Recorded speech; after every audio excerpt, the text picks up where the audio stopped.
God of War is one of the most beloved gaming series of all time.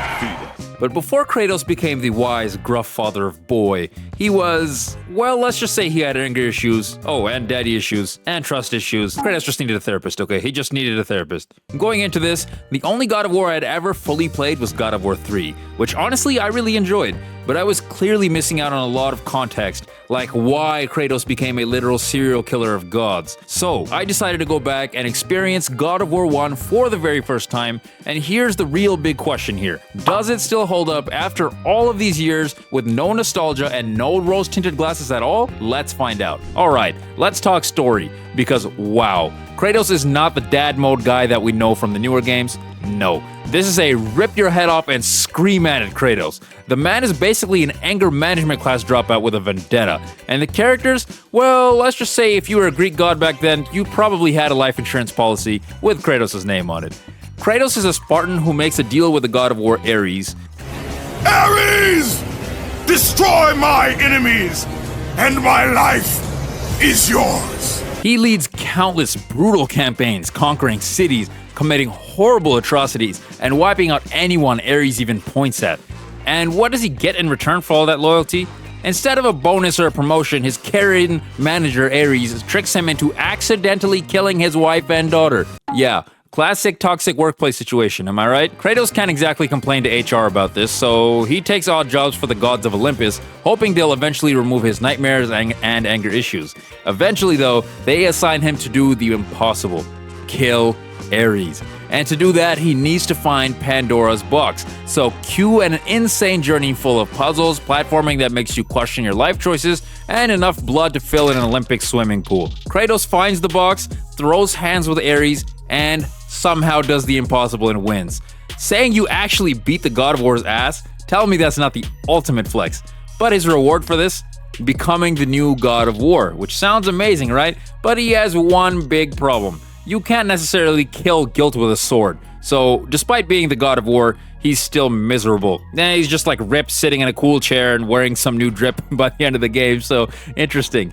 Honestly, I enjoyed the story. I'm a big fan of ancient Greece because of the Percy Jackson series, so this dark take on Greek mythology hooked me instantly to the story. And if you know your mythology, you know the gods did some really messed up things, and that game chooses to lean into that like crazy. It literally opens with Kratos trying to off himself. The themes of betrayal, grief, suffering, and vengeance make it far darker than most of the games I've played. And even though Kratos is a killing machine, those emotional flaws make him surprisingly relatable.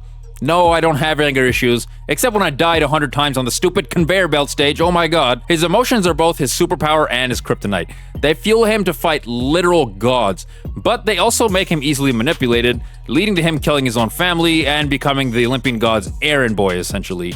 Kratos is proof that anger management classes save lives. The story is also packed with epic moments, the Hydra boss fight right out of the gate, cinematic shots of Ares wrecking Athens, and a tone so dark that it stands out even today. And the story gives this game an amazing foundation to stand on, but just having a cool story doesn't make a good game. You need some awesome gameplay to back it up. And this isn't the god of cuddle and friendship, no, it's the God of War. Believe me, this combat delivers, and oh boy is it bloody and violent, just the way I like it.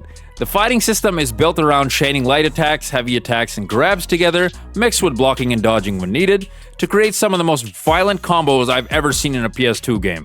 These combos are flashy, satisfying, and require good timing to master. And as you upgrade your weapons and magic, you'll unlock even more options to spice up your playstyle. Now, is it perfect? Not exactly. Someone in my chat pointed out to me that you can basically cheese the system by juggling certain enemies in the air until they die. Did I test it? You bet your ass I did. Did I abuse it? Abso-freaking-lutely. But even so, the combat still gave me a real challenge and I had a lot of fun mastering it. So, the magic system only adds to the chaos. Poseidon's rage unleashes a shockwave that stuns and shreds everything around Kratos. It's perfect for crowd control in my opinion. Medusa's gaze, yes, he literally rips her head off and keeps it in his skirt pocket to turn enemies to stone. It lets you turn them to stone and shatter them instantly. Zeus's Fury blasts lightning bolts from a distance, great for a ranged attack, and the Army of Hades summons undead warriors to maul your enemies while you catch your breath, or you can even add damage on top of the fact that the armies of Hades is attacking. And then there's Rage Mode. You fill up the meter and Kratos somehow gets even angrier, turning the battlefield into a bloody bender. The variety of enemies is great too. We have Harpies, Cyclopses, Minotaurs, and much more. Each with their own brutal takedown animations that honestly, they never get old. Nothing says I'm angry and emotionally unavailable, quite like jamming your blades of chaos into the throat of a war buffalo. And as you progress, enemies get tougher and more armored, forcing you to constantly adapt. I loved every single boss fight in this game.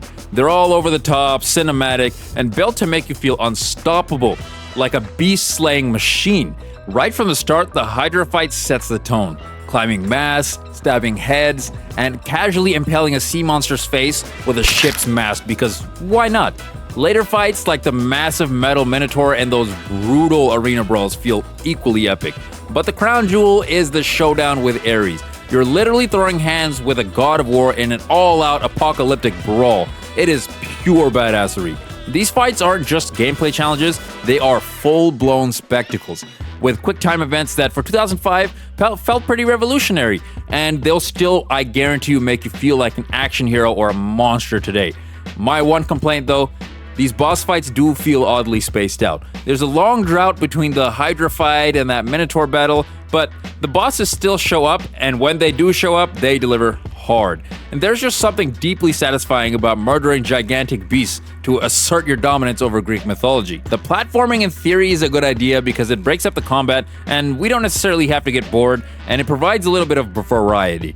But it also looks cool to be scaling the wall with Ares in the background. But with that being said, while it's a good idea in theory, if you think it was good, you clearly haven't done the spinning blade climb in hell. Sorry fellas, I'm not gonna listen to reason here. It just feels clunky and unpolished by today's standards, and the fixed camera can make it very difficult to platform correctly. And if the gods wanted Kratos to fall off a cliff and die as this much, they should not have saved him when he jumped off the cliff in the beginning of the game.